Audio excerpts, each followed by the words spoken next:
For the prophet Isaiah, this was a year marked by crisis. King Uzziah had died, but I love Isaiah's response to this crisis moment. What does Isaiah do? He's lost his friend. He's devastated. And as a prophet of God that was concerned for the people of God, he could see the sadness, the devastation, the pain in the eyes and in the hearts of people. So what does Isaiah do? He goes to the temple. Someone say he goes to the temple. Isaiah, why don't you just go and bury yourself at home and close the window shades and turn off all the lights and put the saddest music on that you can find? And say, it's over. What are we going to do now? I've never hurt this much before.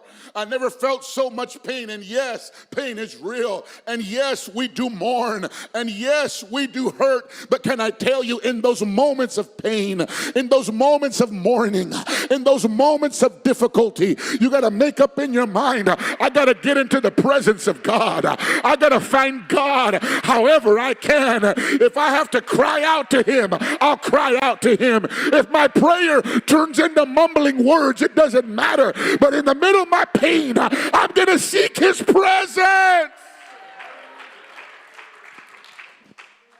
He goes to the temple. He says, I'm going to church. And I'm going to get in God's presence. Because there's a lot of things that I don't know. But one thing I do know, I feel better when I'm in his presence. There's a lot of things that I can't explain.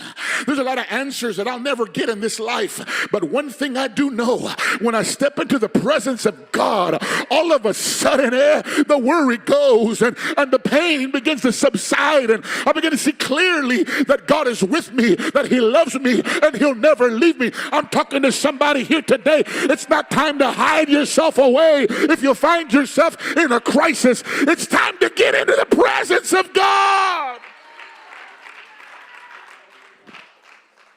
He doesn't run and hide. He doesn't disconnect himself from God. He goes to the temple. It says he saw his, he lifted up, and the train of his robe filled the temple. He was there. He goes to the temple to seek the presence of God. And guess what happens?